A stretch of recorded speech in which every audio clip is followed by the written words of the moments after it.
Hello and welcome back to Off the Post inside the NOSL here on this Northern Ohio Soccer League YouTube channel.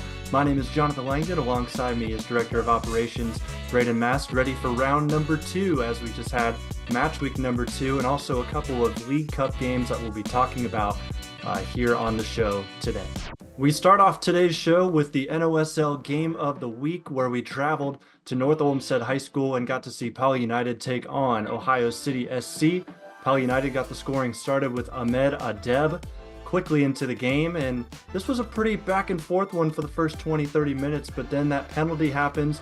John Doldner steps up to the spot and knocks that down, and then things kind of go downhill from there for Pali United, Braden. Yeah, Ohio City's a really good team, and they're tough to play against, and if you give them any space, they're going to take advantage of it. Libertowski scoring his second there, and ultimately getting a hat trick in the game. He's been a phenomenal player for them the last few seasons, and he was lethal for them on this day.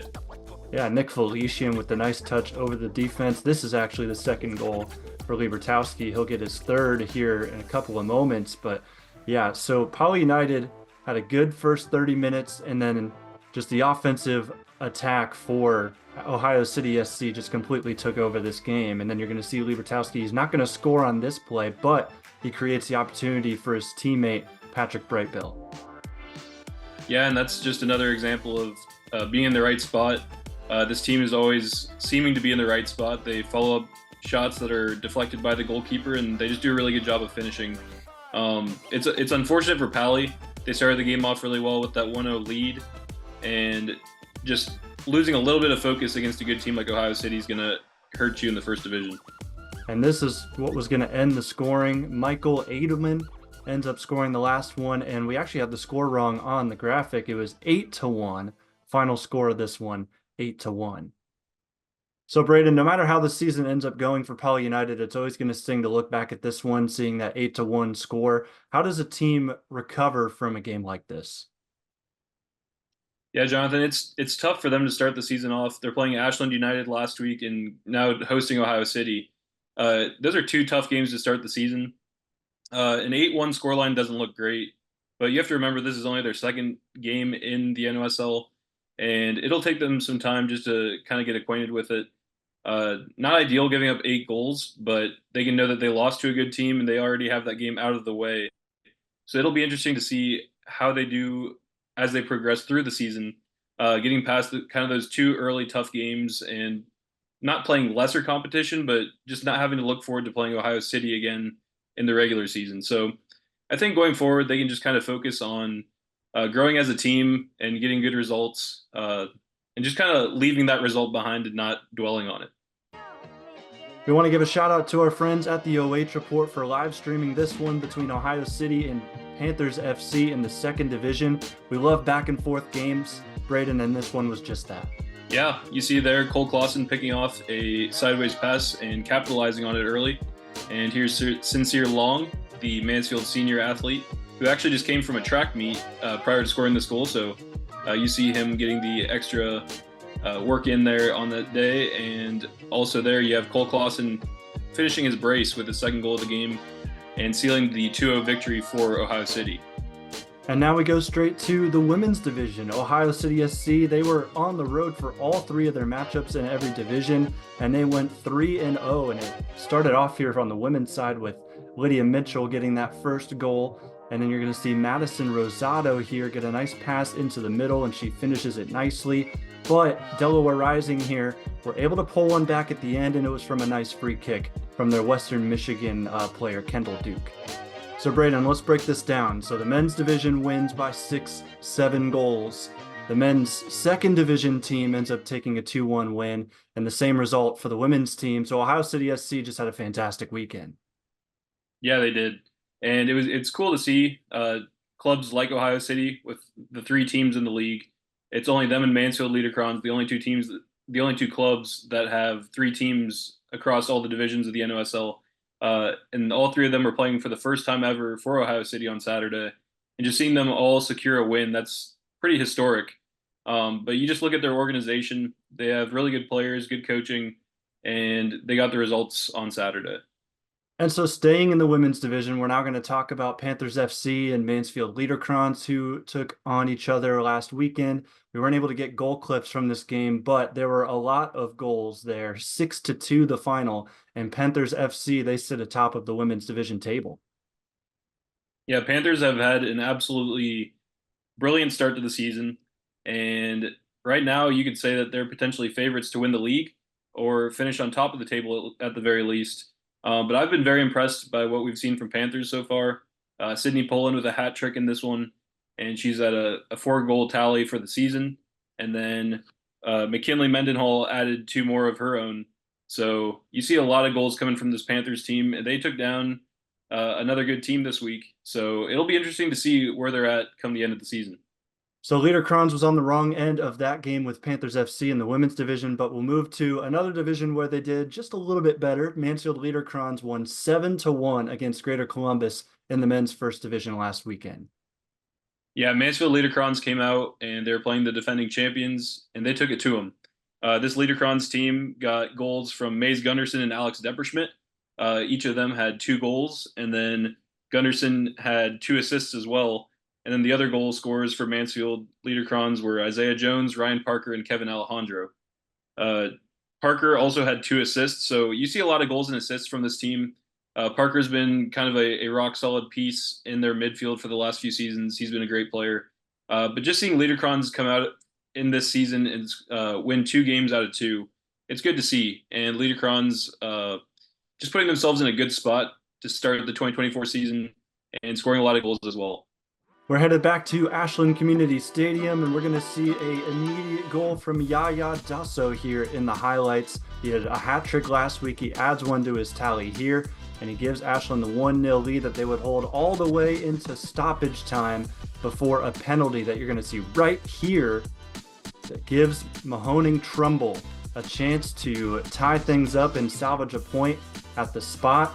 And they're going to do it with their guy, Daniel Golar. The official scoring says 90 plus 5 PK to tie things up at the end for Mahoning Trumbull. You look at Mahoning Trumbull, and they're coming off a draw in week 1. They're just trying to get results, and that's exactly what they did here today, facing Ashland. Ashland's a tough team, and you saw Yaya Dasso score his 4th goal of the season, and you're in 90-plus minutes, and it's looking kind of bleak, but that's why you got to never give up, and you just keep pushing for that goal. They get a penalty call there, and Golar just capitalizes and puts it away. Tie game, point for Mahoning Trumbull, and I think they're probably going to be pretty happy with that. So overall, do you think this is a more impactful game for Trumbull to be able to salvage that point, or do you think it's more detrimental on Ashland's end, knowing that they dropped 2 points at home? I think Mahoning Trumbull can be pretty happy with the draw and a point on the road, especially at Ashland. But if I'm Ashland, I'm pretty disappointed dropping the 2 points that would have come with the win. And I think they can look back at the end of the season and probably regret that result. But you have to look at it in the way that they're still getting a point and they're still slowly progressing up the table. It's not the worst thing that could have happened, but I'm sure they're going to be kicking themselves a little bit. Moving on to another men's first division game, we're going to talk about Stark County United and their win over Inter Columbus by a score of 3-2. They were unable to score in game 1 in the first match week, but they put 3 up on Inter Columbus, a new team to the NOSL. What do you like, Braden, about the play of Stark County United so far this year? Yeah, I'm impressed. It's good to see them come out and start a season strong with the draw last week and now the 3-2 victory this week. They started the game against Inter Columbus, scoring 2 goals and going up 2-0. Zach Miner and Kostas Paxos both scored to get them on those terms. Zach Miner's been around the league for a while, so it was cool seeing his name on the score sheet. And then an own goal right before the half actually brought Inter Columbus back within 1. So 2-1 at the half, and then Matt Miller clinched the win for Stark, getting that 3-2 victory. Just seeing this game, it was an intense game. Both teams were pushing for it. In the second half, Stark was playing pretty defensive, and Inter was really knocking on the door trying to get that goal in. But Stark ultimately held out, and talking to Stark County United's CJ Bancroft, he was very encouraged by the win.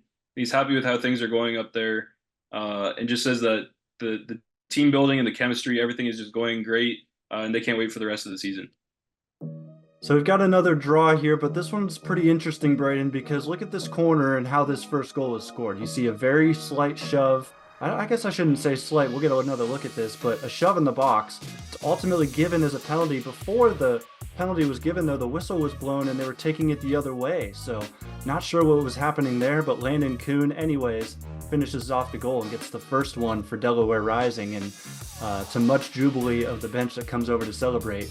And so that happens for Delaware Rising. They take the 1-0 lead, but then you're going to see here on this next corner late in the game, able to get one back is Ambassadors FC Ohio. Ball kind of just sits on the line, and able to tap that one in was Matt Aspinall. Yeah, and that's Ambassadors right there. They're going to fight to the last breath, and they get their equalizer late, and that's a good job by Aspinall and Alex Horak with the assist there. So a good, well-played draw, both teams with the point. Ambassadors actually had a penalty saved earlier in the game. Connor Sexton with the penalty save for Delaware. So they might be kicking themselves over that, but ultimately a well-played game by both teams, and I think they can be happy with the point. And finally, in the second division, we've got an interesting matchup here between Twinsburg United and Amish Country United. This game actually happened at 11 in the morning on Saturday. And the first goal there by Twinsburg United, they actually would score the first two goals. Here's a nice little free kick just spilled by the keeper and laid on a platter for that Twinsburg offense. So they score the first two goals, but then here at the penalty spot, Judah Nelson gets himself going, and he'll end up getting a hat trick, scoring the next three goals. Yeah, Judah Nelson, he's a very good player. He's very skilled, plays at Ashland University, and this is his second season with the club. But you just see there, he makes things happen for this team, and he's going to be a very big source of offense. Unfortunately, he was sent off this day, so ACU will be without him for the next game. But a hat trick for your team, that's always going to be huge. I was actually at this game for the first part of the first half before heading up to North Olmsted, and I was impressed by ACU. I think with all those new faces, it's tough to mesh, but I think they can be happy with how they played, and it kind of sets them up on the right foot going forward for the rest of the season. Yeah, but the big story here, of course, Twinsburg United coming back from 3-2 down to win 4-3, and Twinsburg in their first ever game in the NOSL get the 3 points. Yeah, Twinsburg, I was impressed by them as well. Just their first time playing in an actual NOSL competition, and they were able to fight back from that 3-2 deficit and go up 4-3 to earn the victory. And yeah, I think they've got a good shot of finishing in those top few spots to push for promotion into the first division.